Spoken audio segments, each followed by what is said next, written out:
Hello and welcome back to Ticket Talks. Together with Polaron Language Services, we are using language to connect communities. And whilst Polaron is the sponsor of today's segment, all of the views and opinions in the following program are of course our own. And before we start, I would like to acknowledge that this segment is being held on the traditional lands of the Wurundjeri Woiwurrung people, and I pay my respects to elders both past, present and future. And I am joined, as always, by Director of Polaron Language Services, Eva Hussein. How are you? Welcome back. Thank you, Mike. Only one more sleep until our mental health forum is on tomorrow. So if anyone hasn't signed up, go to our website, polaron.com.au. We are going to be talking about the other 21%, which is indicative of the number of people, whether state-based or Australia-wide, that may not speak English as their first language. And these are the people that sometimes miss out on important information around mental health, and we all need a little bit of help right now. So go to our website, have a look, register for tomorrow. Fantastic. I love that you just jump right in there because it's so important with what we've seen with the pandemic and lockdowns and everything that's been ongoing. And as you say, it's affecting all of us.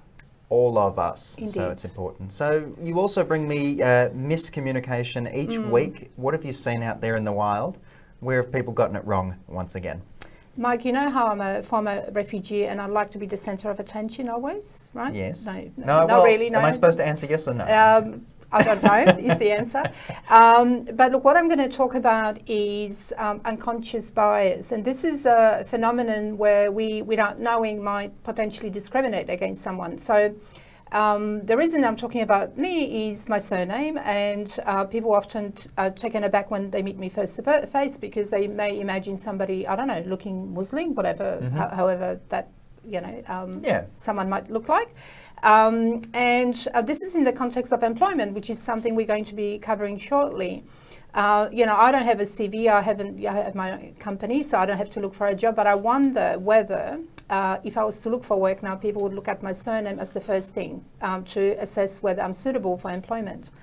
And I guess there's a lot of work done out there to try and reduce that unconscious bias, particularly when it comes to refugees who, when they do come to Australia, initially at least, they might finding employment challenging. So this is around, trying as much as we can as employers to see people who they are, rather than their surnames or anything else that they might bring to the table. Try and sort of dissipate those triggers that we might have. Superseded away somewhere. But that leads us into our main discussion for today. And more than 80% of asylum seekers and refugees remain unemployed 18 months after arriving in Australia. This can be due to a lack of English language skills, local networks and relevant Australian experience. However, companies with a diverse workforce are 35% more likely to perform better than their competitors. Today, our guest speakers will be discussing their project, which aims to advance refugee employment. And with that in mind, let's bring in our guests for today to unpack this ongoing situation. Betina Szkudlarek is an Associate Professor in Management at the University of Sydney Business School. And Dr Sayd Farook is the Managing Director of Crescent Finance. Previously, Sayd serves as an advisor to the Executive Office of the President and Prime Minister of the United Arab Emirates. Welcome to you both. Hello. Thank you, and it's wonderful to be here. Well, Sayd, I'm going to start with you, and we'll touch on the exciting initiative you both have going on, but let's talk more broadly to start. And since the end of World War II, Australia has welcomed millions of refugees. Those that are still alive speak of the hardships in the first few years of living in Australia, including finding employment. Why is it still so hard for refugees to find work in today's day and age?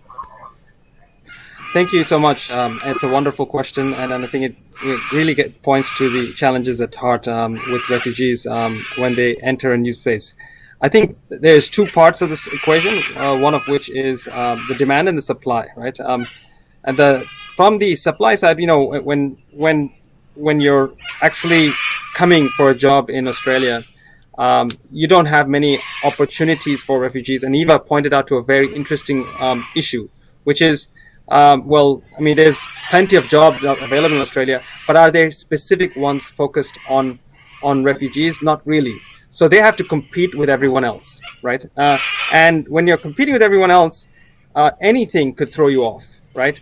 And that includes the name you carry, the way you appear, the way you speak, the accent you have. All of these are unconscious biases that Australians have when they when they interview anyone that looks like the other, right?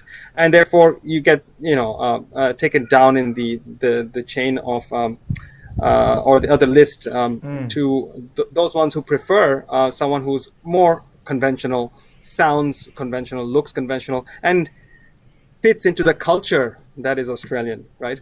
So that's one supply issue, right, that we saw.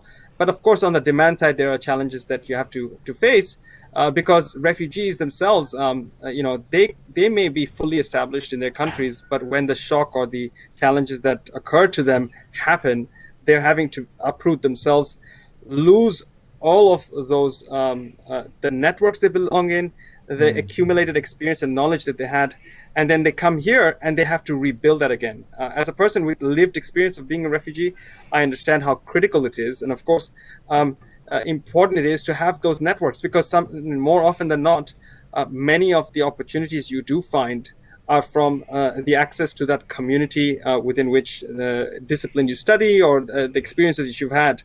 If you're a doctor or you're someone else and you don't know anyone, you don't have anyone saying, hey, I've got a job for you there.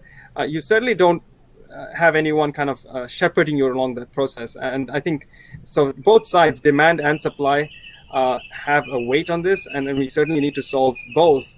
From our perspective as Crescent Foundation, we've done a lot of work around trying to address the demand side one, which is, okay, well, how can we help refugees upskill themselves to be more employable?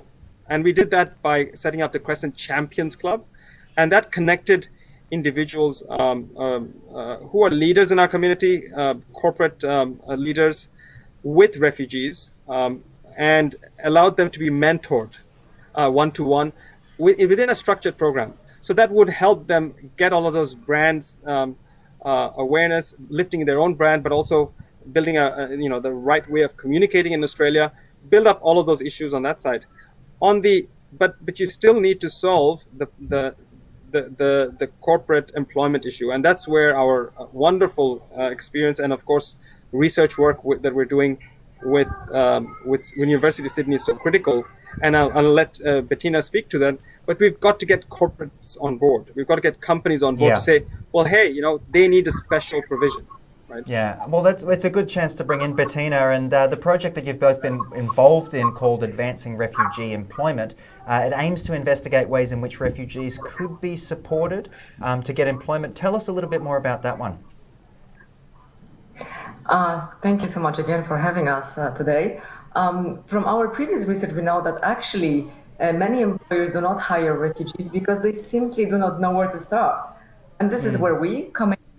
So together with my colleague Jeannie Lee from the University of Newcastle, we invite employers to tell us what they need to consider hiring refugees. And what we actually find is that much of what they think they need is already there. So we inform employers about subsidies, grants, and different forms of support they can access if they would like to hire a person with a refugee background. We introduce them to support organizations that could help them at any stage of their recruitment process. For example, we work with Community Corporate that has been very supportive of our project and that has for many years successfully worked with large businesses such as IKEA or Woolworths and with several smaller businesses. So we really aim to help employers to get engaged if they only consider that. It's a starting point, like a really solid starting point, which I can appreciate. And just on that, Dr. Sayd, clearly there are many benefits to refugees gaining employment. I mentioned some of the statistics in the opening. Take us through some of the benefits employers can see as well.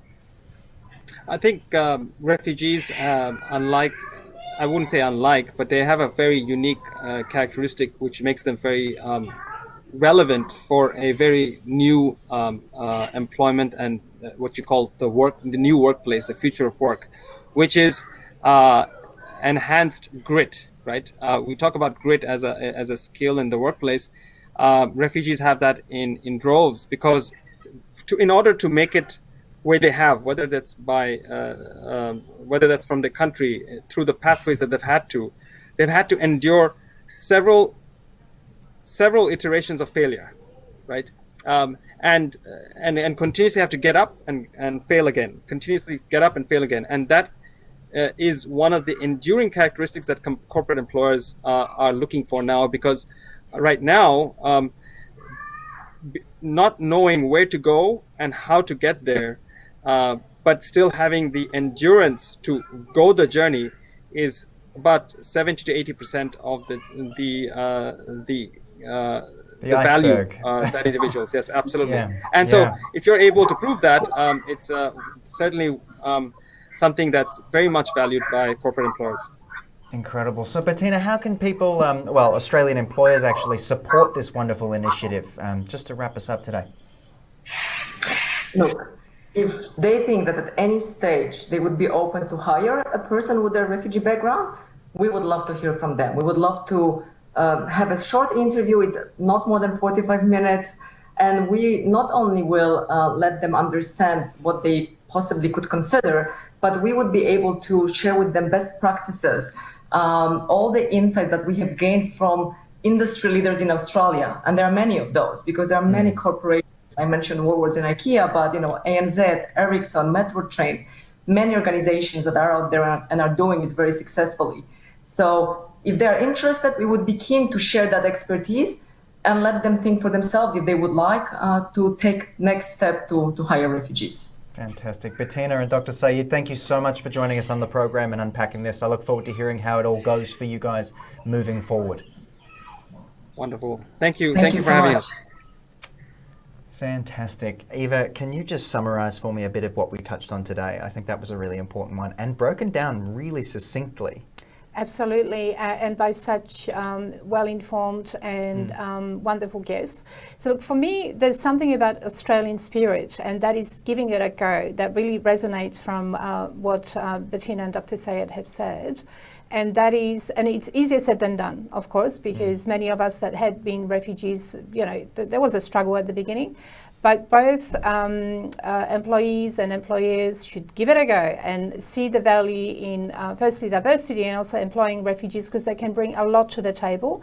They just need a bit of a leg up. Yeah, which is what this sort of looks to do, which is fantastic, is sort of a gateway into sort of getting more people hired. So exactly, and we encourage people to contact the initiative and get involved. Yeah, fantastic. Another great episode of Ticker Talks, guys. And if you have any questions about how to reach your multicultural audiences, please get in touch with the team over at Polaron. Contact details are on the screen as always. I'm Mike Loder, and thank you so much for joining us today. Be well.